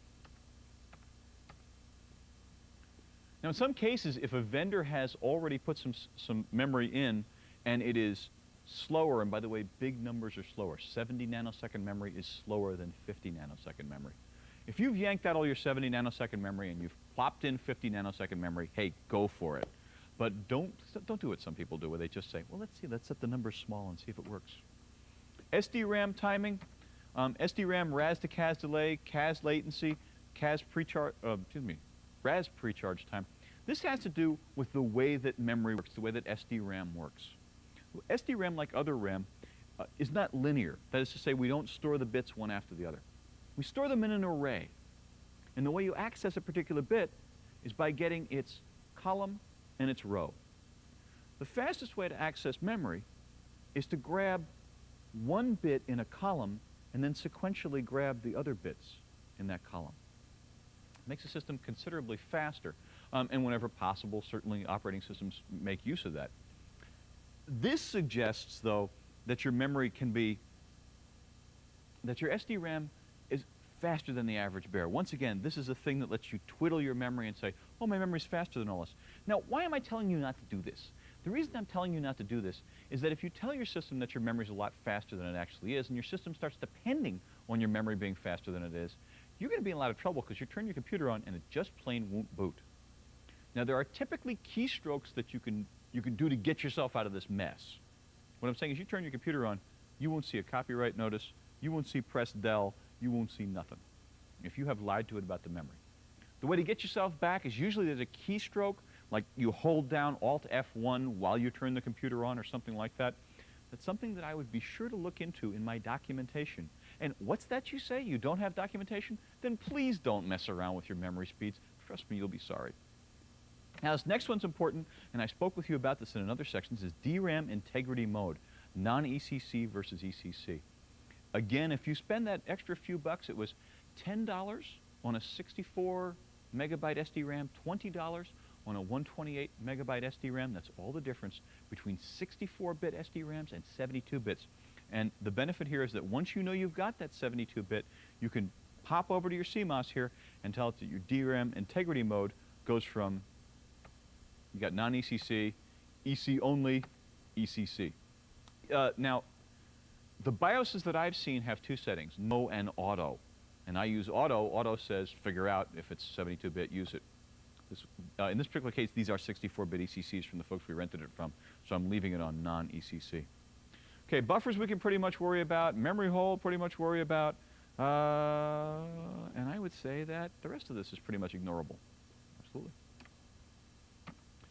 Okay, next setting. The next part of this is the power management setup. Power management, this is, again, a twiddling thing. If you really want your system to use not much power, then you can do a whole bunch of things along the lines of, well, first we have to enable this. And we can say things like, oh, well, when I've been away from my computer for a while, should we go to standby mode? Should we go to suspend mode? What do we do for the video power? Do we stop sending signals altogether, or do we just send or do we just disable one of the lines? Hard disk power down mode. We can put in timers where we can say how long it is before we want this thing to wait, etc. And depending on how much you care about saving some small amount of power. If I sound cynical about this, I think power management is a really bad idea when it comes to desktop computers. The fundamental thing that troubles me about power management for desktop computers is that I'll be working away for a while, I'll turn and talk to someone, and I'll hear, that's my hard drive motor stopping. Then I'll go to do something, and the hard drive's got to start up again. Now, I realize that the idea with power management is that we're going to save energy, and that's a good thing. But the fact is that if you want to kill a hard drive, the best way to kill a hard drive is turn it off and turn it on a lot. What kills motors is not so much running. Hard drive motors are happy to run forever. What they don't like is the on-off, on-off, on-off, on-off. Back in the old days, when you turned your computer on first thing in the morning and didn't turn it off till you went home for the evening, then you weren't stressing hard drive motors that much. But nowadays, with this power on, power off, power on, power off, you have to wonder whether we're saving any energy at all, because for one thing, it takes a lot of power to get a motor started, and for another thing, it requires a tremendous amount of energy to build a new motor. My guess would be if you make your hard drive motor go up and down a lot, you'll be buying new hard drives a little more often. Next is the PCI/plug-and-play setup screen. This is extremely important, so let's talk about this. If you've got a system that's all plug-and-play, that is, all of your boards are PCI boards, every PCI board is plug-and-play, and if your ISA boards are ISA plug-and-play, hey, life is good. But once in a while, you'll have a system where everything's plug-and-play except for one board. Now, the way plug-and-play works is that your system powers up, and your motherboard says, roll call, what do we got? And the things that are on the motherboard says, got a serial port here, I need this interrupt. I got a serial port here, I need this interrupt. Here's a parallel port, I need this I/O address. I need this interrupt. And the plug-and-play manager, which is called the CM, the configuration manager, says, okay, all right, he needs this interrupt, he needs this interrupt, he needs this I/O address, and we got these ones left over. Then it says, what about you not so important boards like you network cards? Network card says, hi, I'm a plug-and-play board. Boy, I'm easy to get along with. I'll take interrupt 2, 3, 4, 5, on the way to 15, you name it. Plug-and-play manager says, okay, today you get IRQ 10. Basically, the plug-and-play manager first takes roll call, finds out what everybody needs. I need an IRQ, I need two I/O addresses, I need a DMA channel, and then goes back and says, well, this is how many I/O addresses I have, this is how many IRQs I have, This is how many DMA channels I have. All right, I can hand one to you and one to you and one to you, but oh, well, what if I have 16 devices that need IRQs, but I've only got 12 IRQs available? Well, now I have a problem. In general, that's not the problem, though. In general, the more common problem is that the plug-and-play manager wants to say, you get IRQ 10, but unknown to the plug-and-play manager, there's an old board in there. And when the motherboard said, roll call, the plug-and-play manager with the old board didn't respond to the plug-and-play manager. The old board is hardwired to use interrupt 10, let's say. Plug-and-play manager doesn't know that. So the plug-and-play manager says, okay, you get interrupt 2, you get 3, you get 4, you get 5, etc., and you get 10. And our network card fails, and we can't figure out why. Well, it's because we have some ancient steam-driven sound card that's still using IRQ 10. So we got to help the plug-and-play manager out. And here's how we do it. Let's see exactly how we do this. If we go to the plug-and-play setup, first of all, you say, do we have a plug-and-play aware operating system? Answer yes or no. I actually seen some interesting results from that. Even though Windows 2000 is a plug-and-play operating system, sometimes your system will work better if you set it to no.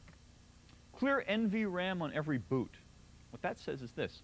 The plug-and-play manager, to make its job easy, when it figures out how to make the system work, this guy got IRQ 10, this guy got IRQ 3, it writes all that down, and it stores it in some non-volatile RAM. Non-volatile means you turn it off, turn it back on, the data's still there. Anyway, the plug-and-play manager makes its life easier by saying, boy, that was a lot of work yesterday. How can I make things easier tomorrow? Oh, I know. I've solved this problem once. I'll just remember what I did. And it kind of starts from yesterday's solution and sees if that works. Now, and that's not a bad answer, by the way. I noticed, though, that on this particular BIOS, for whatever reason, they've got this set so that every time you boot this thing, the plug-and-play manager starts fresh. And it boots up fairly quickly, so maybe it's not a bad answer. So. Latency timer, wouldn't worry about. VGA palette snoop, not important. IRQ, PCI IDE bus master, disabled. Ah, now that's interesting, because the IDE channels that are sitting on the motherboard are PCI based, even though they're not plugged in the board. Even though they're not plugged into PCI slots, they are implemented as a PCI interface. Now, why would we? Busmaster in general is a faster way of grabbing data. I would guess that this would be an easy way to get slightly better performance out of this thing, to enable this busmaster. Now, I know you're saying, no, wait a minute, Mark, didn't you tell me before that making things fast might make it non-bootable? Sure, absolutely. But here we're talking about the hard drive. And remember, you can press del before the hard drive even fires up. So we could try that right out. As a matter of fact, I'm feeling brave. You've got to ask yourself, do you feel lucky today, punk? And I do. So we're going to try that out. Off-board PCI IDE card. And here what it's saying is, okay, I've got some IDE channels on the motherboard, but did you put an extra board in? We're going to say no. Now we're going to look at the various resources that can be stolen by boards. And one of these sets of resources is called DMAs, direct memory access channels. And here is where I would say, for example, suppose I've got an ancient sound card that says, and it doesn't know about plug and play. It just says, I use DMA channel 1, and if you don't like it, too bad. Somehow we have to transmit this information to the plug and play manager. And the way we do this, again, is we go to the PCI plug and play setup screen, and we go to DMA channel 1, which we say has been taken. And you'll notice that right now it says DMA channel 1 PNP, which means the plug and play manager can use it. Alternatively, though, I can press ISA, and really all that means is plug and play manager, trust me. Somebody who doesn't know how to talk to you is already stealing this. You're going to find this extremely useful. Let's pop on back to the screen and we'll take a look at some of the other stuff. As IRQs are probably the bigger troublemakers. And you see that we have IRQs 3, 4, 5, etc., on down to 15. Again, where would this be useful? You've got a sound card that's pre-configured to IRQ 10. You go over to IRQ 10 and you change it from PCI to PNP. Now this is one way these things can be configured. I have seen these screens set up differently. Some of these screens will let you say, slot number 3, we're going to hardwire to use IRQ 10. That can be useful in situations where for some reason you've got a board sitting in slot 3 that must have IRQ 10. We're really answering the same questions. Do you see this? The idea is that I'm saying, look, the plug and play manager sometimes needs some help. Sometimes you have to tell it about a renegade. Or sometimes you just have to say, look, Plug and Play Manager, I don't know why you're not getting it, but just use IRQ3 there, or IRQ10. Give you an example. I used an Intel Smart Video Recorder 3, which is a PCI card, plugged it in my system, and the system came back, said, sorry, not enough IRQs, can't support this smart video recorder. Oh well. Well, I looked at my IRQs and I saw that nothing was using IRQ3. See, IRQ3 is used by COM2. But my system only had a COM1. I had disabled COM2. Because I had disabled COM2, that freed up IRQ3. But for some reason, the Plug and Play Manager wasn't smart enough to realize that. So I went into my system's CMOS, which looks a little different from this one. I saw that my smart video recorder was in PCI slot 2. And I said, PCI slot 2 will use IRQ3. The CMOS let me do that. So there's a case where you can use this to solve configuration problems. Anyway, that's about that for the advanced PCI setup. Let's take a look now at peripheral setup. Peripheral setup is where you can turn on and turn off the things that are built right into the motherboard. Onboard floppy disk controller, you can turn it on or turn it off. Here's the serial ports. See that there's 2 serial ports, onboard serial port 1. 3F8H is the default I/O address for COM1. If for some reason you want the first COM port to be COM3 or COM4, hey, go ahead and go for it. But this is the default. The default's correct there, 3F8. Onboard serial port 2, disabled. Ha! For some reason they have disabled the second serial port. I wonder why that would be. But in any case, if I want to enable it, I probably want to enable it to be COM2. And the default I/O address for COM2, as you see here, I have set to 2F8.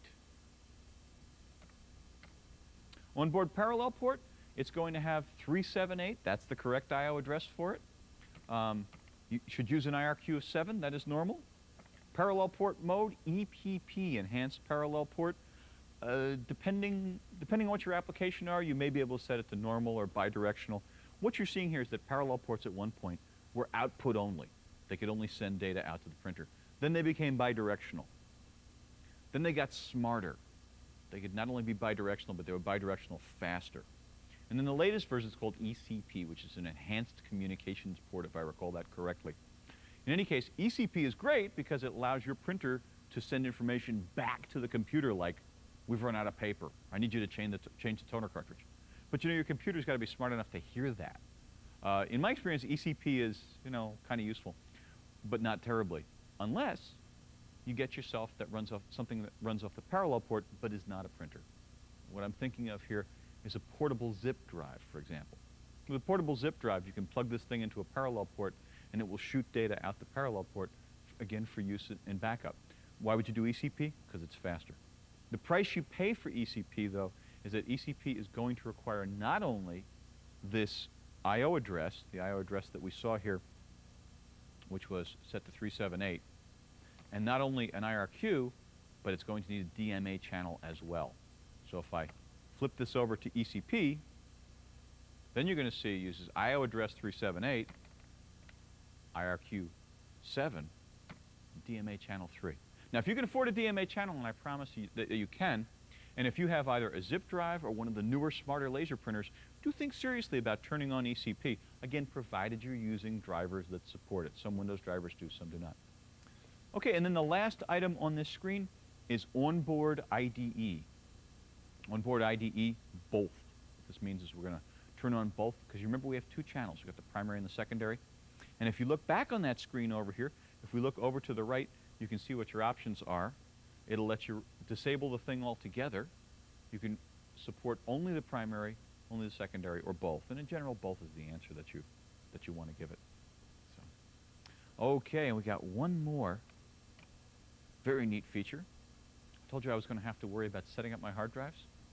Many of these things can auto-detect what your hard drive is. I'll just hit auto-detect, and it immediately zaps over to the AMI BIOS setup.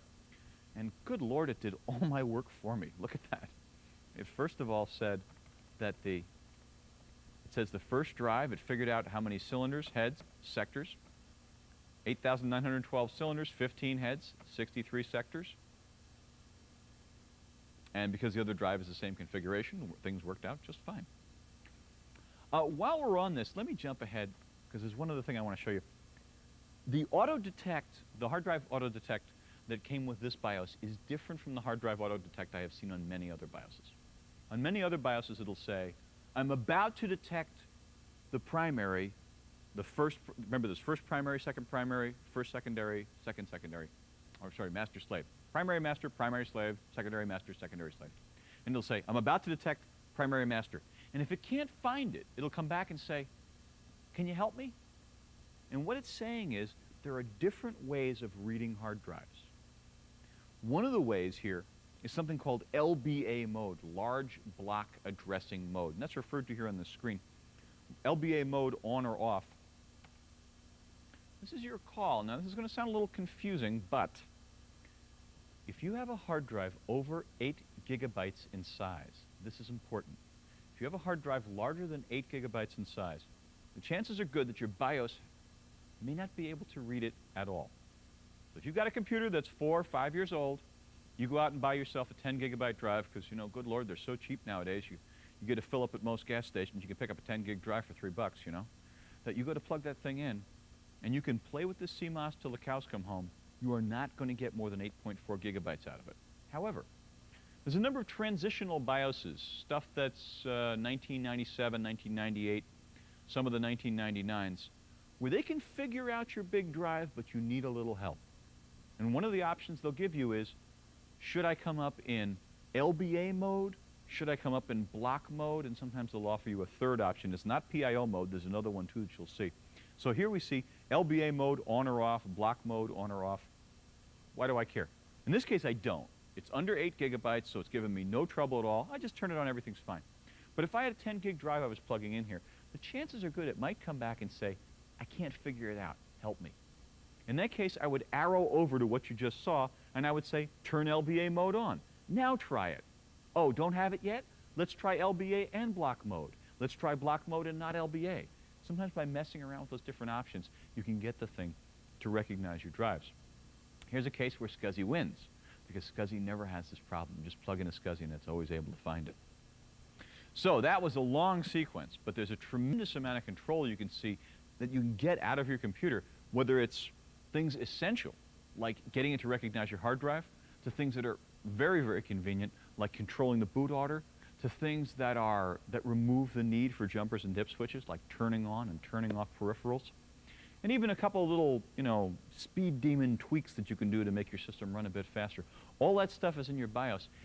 You know, it's a really great idea to get in there and experiment, but again, be careful about experimenting about that memory speed thing, unless you find out the panic keystroke. All right. In other sections, we've seen how to configure, how to plug in, how to screw in, how to bolt in hard drives. We've seen how to set them up in the CMOS so that the CMOS knows what kind of drive you've got. We've got one step more to do, though. We've got to partition the hard drive, and then we've got to format the hard drive. Now, we're going to do the partitioning, which is the harder part, with a tool called fdisk. Fdisk is what you'll be using if you're still running DOS, or if you're using Windows 95 or Windows 98. If you're running NT, then you'll use the Disk Administrator, which is a graphical tool, which does basically the same things you see here, although it's pointing and clicking instead of typing. We start out from a command prompt. Now, I have booted from a bootable DOS floppy, and if you don't have one of these, please get one set up, get one ready. By the way, Windows 98 or Windows 95 can create one of these for you as an emergency boot floppy. Unfortunately, the NT emergency repair disk is not bootable. In that case, you'll have to do something else to make it bootable. Actually, you can use a DOS floppy. That works just fine.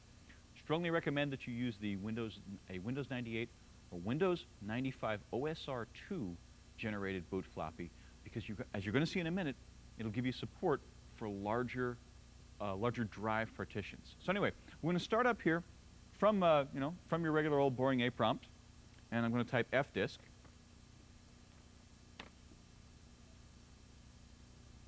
And because we're reading off a floppy, we'll be back in about a half an hour when the program starts up. And fdisk starts out, and you can tell if this is Windows 95 or Windows 98's fdisk, because it starts out with an important question. It goes on and on and on and on, but the short version is this. You see, back when DOS 1.0 came out, the biggest floppy they could possibly imagine was a megabyte or two in size. And so the basic disk model had as its maximum possible size 2 gigabytes. And believe it or not, when hard drives came out, the way IBM, who was in charge at the time, the way IBM and Microsoft handled hard drives in DOS was they saw a hard drive, that's just a big floppy. So as a result, that 2 gigabyte limit on floppies is something we've been living with and still live with if you're running DOS. Windows 95 OSR2, a later version of Windows 95 that came out, and Windows 98 support a more efficient and larger way of partitioning drives. Now you see, the way we've been partitioning drives since 1981 with DOS 1.0 is with a thing called the File Allocation Table, or the FAT. Now, the FAT's a problem. I mean, it's really more of a bug than a feature nowadays because of that 2 gigabyte limitation and a bunch of other problems. There's been a number of answers. Now, back in the OS2 world, OS2 produced a low-fat disk, you might say. That is, there's no fat at all, the HPFS, High Performance File System. NT's got something called NTFS, the New Technology File System. But the problem with all these alternatives to fat is that you want to take that bootable floppy, pop it into your system, and be able to read these disks. Also, you want it to look familiar. Well, Microsoft decided for Windows 95 and Windows 98, if you can't beat them, join them. And instead of coming up with a completely different file system, they came up with a mildly different file system, a 32-bit version of the file allocation table system. That 32-bit version is, logically enough, called FAT32, which means the old thing has now been sort of retro-named, is that a word? Retrofitting names? To a 16-bit version, or FAT16. In other words, if you format a hard drive with DOS or with the original version of Windows 95, the largest partition you can possibly build, the largest drive you can make, is 2 gigs in size, and that'll be a FAT16 disk. It'll also be very inefficient. The minimum size that any file will take is 32K in size. So you create a 2-byte file, it's still going to take up 32K. Very, very inefficient. For something larger than that, you'd like to exploit this FAT32 system and make use of this, and that's the question that FDisk is asking. FDisk is saying, when I partition these drives, do you want me to partition them as FAT32? Now, FDisk calls it, let's take a look at FDisk's question. It doesn't come right out and say FAT32. It says, do you wish to enable large disk support, yes or no? And really what it's asking is, if you give me something in 2 gigs, something bigger than 500 megs actually, should I partition it as FAT32? And the answer in this case is, it depends. Here's why. If you intend only to run Windows 95 OSR2 or Windows 98 on your system, or Windows 2000, then FAT32 is great. Very efficient, very nice, does some cool stuff. On the other hand, if you're still running NT 3.51 or NT 4, and you want to run this in combination, you know, dual boot with Windows 95 or Windows 98, then think twice about FAT32. You see, NT 3.51 and NT 4.0 weren't able to read FAT32 disks. Which means if you were to take your C drive, and unfortunately many vendors have done this, you know, you'll buy a laptop from somebody and it'll come with a 6 gig hard drive formatted as one big C drive in FAT32 with Windows 95 or 98. You try to stick NT on that puppy NT4 and it's going to say, hey, I'm sorry, I can't see your hard drive at all.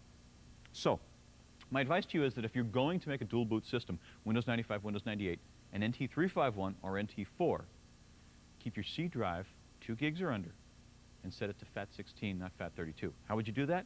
You would answer this question, no, I don't want to enable large disk support when I'm doing my C drive. Now in this case, we're not going to worry about that, so I'm going to say, yeah, go ahead. Oh, alternatively, the latest version of NT, Windows 2000, can use FAT32. No muss, no fuss, no greasy aftertaste. I'm going to say, yes, I want to enable large disk support. And that's going to bring us to the FDisk main menu. Windows 98, FDisk Program, FDisk Options. Notice it says current fixed disk drive is number 1. Why is it telling us that? Because we have 2 fixed disk drives. Sorry, fixed disk is circa 1982 IBM terminology for a hard disk. What's the alternative? Does that mean a floppy disk is a broken disk? No. Anyway, the main menu here says choose one of the following. Create a DOS partition or a logical DOS drive. Set the active partition. Active means bootable. Delete a partition. Display partition information. Or you might not see this 5th option. There's a good chance you won't see this 5th option. You only get the 5th option if you've got 2 hard drives. Down here it says, okay, right now I'm, by default, going to create a new partition. I don't want to do that, though. I want to work on that second hard drive, the one I just installed. Because I want to work on the second hard drive, the one I just installed, I'm going to go back here and I'm going to choose option 5.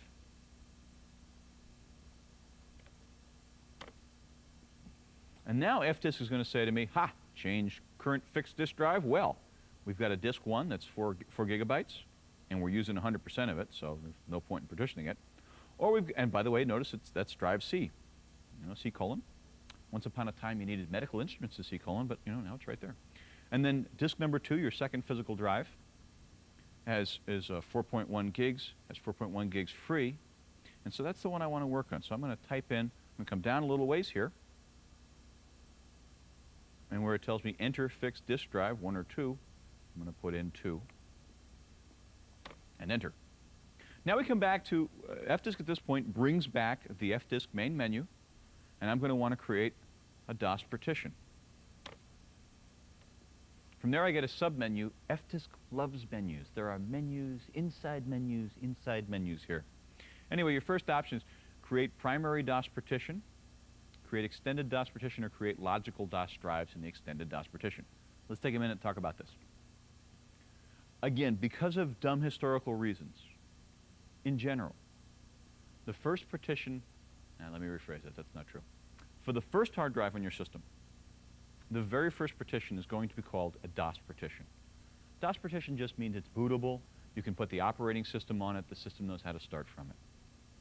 But if for some reason you don't want to make your drive into one big drive, for example, let's say, once again, you've got that 6 gig laptop and you want to put both NT and Windows on it, so maybe you want to make a C drive that's 2 gigs, and then a D drive that's 2 gigs, and an E drive that's 2 gigs, and then both NT4 and Windows 95, 98 are happy.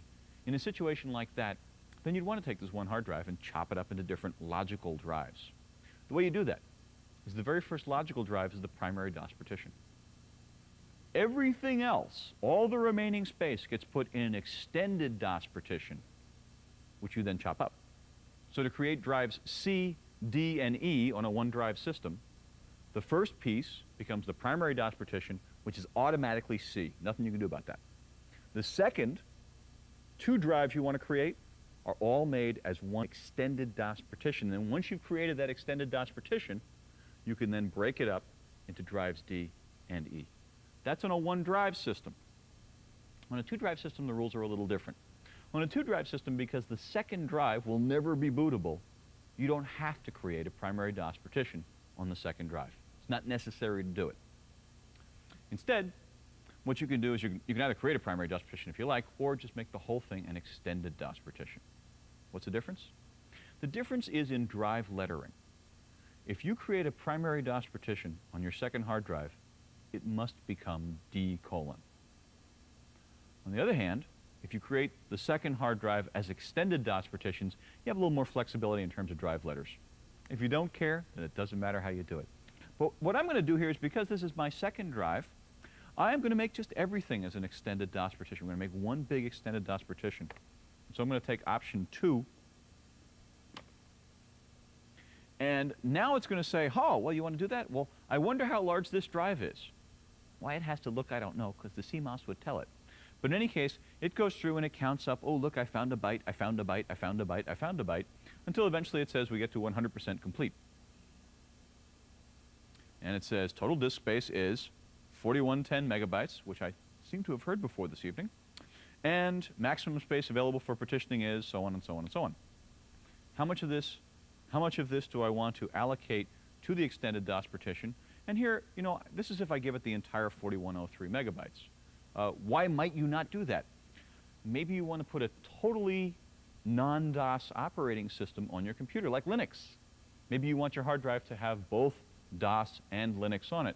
Linux doesn't like regular old DOS partitions because it's a Unixy type operating system, and so it wants to use the different partition approaches that Unix type systems use. In any case, but I don't want that though. I'm going to run Windows and DOS and NT stuff. I'm buying into the whole Microsoft deal. So we're going to come over here and we're going to say our partition size of 4103 is absolutely fine with me. And it comes back and says, congratulations, you have just created a DOS partition. It tells me that it's an extended DOS partition. There is no volume label. We can add one later if we care. It's 4,103 megabytes, again, a number we have seen before. System unknown. See, it would like to tell us whether this is FAT, FAT16, FAT32, NTFS. It says extended DOS partition is created. And what's our last step? Our last step in partitioning is, remember we could create a primary DOS partition or an extended DOS partition, and within the extended DOS partition you can chop that up into logical DOS drives. When I come back and press escape here, it's going to come up and say, no logical drives defined, and it's going to go through once again and count up how much space I've got. Once it gets to 100%, it will give me the option to carve this up any way I like it. I'm going to be lazy. I'll create just one big drive. So here we say the total extended DOS partition size is once again 4103 megabytes, etc. And enter logical size in megabytes or percentage of disk space. So if I wanted to chop this up 50-50 into a 2 gig D drive and a 2 gig E drive, I'd put 50 in there. And the system would be smart enough to know that I didn't mean 50 megabytes, but instead that I meant 50%. In any case, so we're not going to do that though. We're going to take the whole thing. We'll just come back here and we'll just leave it at 4103. And now it's coming back and telling me, oh, look, that's now drive D. I'm informing you that it will be D colon. And we still don't know what kind of system it is, because you haven't formatted it yet. And all available space in the extended DOS partition is assigned to logical drives. Press escape to continue. We now go back to the FDisk main menu, and if you're a belt and suspenders kind of guy like me, then you'll go to option 4, which is display partition information, just to see if what we did took. And indeed it shows us that, look, on disk 2, partition 1, which is the only partition, is an extended DOS partition, 4 gigabytes, and it says, would you like to see the logical drive information? We say sure, and it tells us, look, there's D colon right there. Escape to continue takes us back to the main menu. Press escape to exit FDisk, and it reminds us that you've got to restart your system in order for these changes to take effect. So I want to format this drive, but before I format this drive, I've got to reboot my system. Press escape to get out of FDisk, and then do the old 3-finger salute, Control-Alt-Del, and in just a second or two, well, okay, not just a second, about a minute, this thing will reboot, and then we're going to use the format command. We'll use the format command under DOS in order to create our drives. There is a format command under Windows 95, Windows 98 as well, which is a graphical one. And once again, if you're using NT, if you're using NT 3.51 or NT 4.0, then you use a program called the Disk Administrator. You go Start, Programs, Administrative Tools, Disk Administrator. It will then show you, using different colors, there's a key, it'll show you what areas you have on a disk that are not yet formatted, not yet partitioned, etc. The Disk Administrator that comes with NT is actually pretty cool, because you can do the partitioning, the drive letter, and the formats without any reboots, which is really pretty neat. Windows 2000 is even better at it. Windows 2000 is so powerful that if you are an administrator, if you have administrative abilities across the network, I can reach across the network if you're having a problem with your disk, and I can repartition your disk and reformat your disk from miles away, as long as I have administrative power. Just think, all that power. I think maybe it'll bring us network administrators the respect that we so badly need and don't get. Call me a geek, huh? I'll format your... No, we would never do that. Network administrators use our powers for good and not for evil. Okay, we're back to the A colon here, and we got drive D. You probably didn't notice this, but the last time we booted, the MSC dex command told us that drive D colon was the cd-rom. Now it says E colon is the cd-rom because it is sensed that we have a second hard drive. But we got to format that guy. That's what the format command is going to do the job for us here. We type format space D colon, and the options you might use on that, if this were C, you might do /S to make it a bootable drive, but this is not a bootable drive. So format D colon. We then get one of the great dire messages of our time. Now clearly Microsoft feels that if it's in all caps, you're more likely to read it or something like that. It's shouting, warning, all data on non-removable disk drive D will be lost, proceed with format, you betcha, go for it. And at this point, it's going to go on and on and on and on. What it does now is that it checks the integrity of the disk. What it's doing, even though it looks like it's writing to the disk, interestingly enough, it is not. Here I see 3% completed, 4% completed, etc. It's actually not writing any data yet, believe it or not. Until it gets up to 100%, it's just reading the disk to make sure that that there's a disk integrity, that the medium on the disk works properly. If you were to shut this computer off or hit the break key before it got to 100%, you would find that the format Hadn't happened at all. You can go to a drive. This is a fun party trick. You can go over to somebody's computer, type format C:, and as long as you press Control C or turn the computer off before it gets to 100%, nothing has happened at all. Be sure it's a relatively recent version of DOS, though, otherwise it could be a particularly bad party trick. Anyway, this thing is going to go on and on and on and on for me. It'll take a goodly long time, so I won't make you stay with me for the rest of this. But this will take us to 100%, and then it will say, now creating system area, drive D ready, and boom, we're done. So, what have we seen with hard drives? We've seen how to bolt them in. We've seen how to set the master and slave switches, or alternatively, the target IDs for SCUZzy. Hooked them up into their interfaces. Then from there, we've gone into the CMOS in the case of an IDE to put in the drive statistics. Drive geometry is the technical term. In SCUZzy, we don't have to go into the CMOS. Then from there, again, we boot DOS. We go into DOS or something like it. Go into FDIS to create the partitions, and then finally we format it. Once that's done, you've got a drive that's ready to go. And the only other question is FAT or FAT32. That's up to you. Depends on whether you're using NT4. So those are the details of setting up your hard drive. There's one more thing that I recommend to you that I'm not going to tell you about because of time, and that's you now know how to take your hard drive and wipe it clean and start afresh. But there's one more bit of self-defense that you really need to be able to do. Learn how to put the operating systems and the applications on your computer back in place. If, for example, someone sold you a computer with Windows 95, Windows 98, or NT on it, and if the system goes bluey on you, well, it's terrible if you have to take it back to the place and pay someone $80 or $100 just to sit there and answer yes, yes, yes, yes, yes while installing Windows 95, Windows 98, or NT. This stuff isn't terribly hard. It really isn't. But it would probably require an afternoon of practice. Some Sunday when you got nothing else to do, plug in your zip drive. What? You don't have a backup device? Well, run right out and get one. Plug in your zip drive, your Jazz drive, or whatever, back your data up, then wipe your hard drive and see how to put those operating systems, see how to put those applications back in place. And before you do it, please make sure you have that bootable floppy. Well, I hope you've enjoyed this and found this useful. As I said when we got started, this was a completely new departure for us, sort of an opportunity to bring you the book on a couple of levels. And it was a lot of fun for me, and I hope it was useful for you. Go back and read the rest of the stuff in the book. I promise there's lots more in the book than I was able to give you here in the video. My email's addressed inside the book if you have a question about something. Other than that, thanks so much for joining us, and come on back for the next edition. And remember always to use this knowledge for good and not for evil. Bye.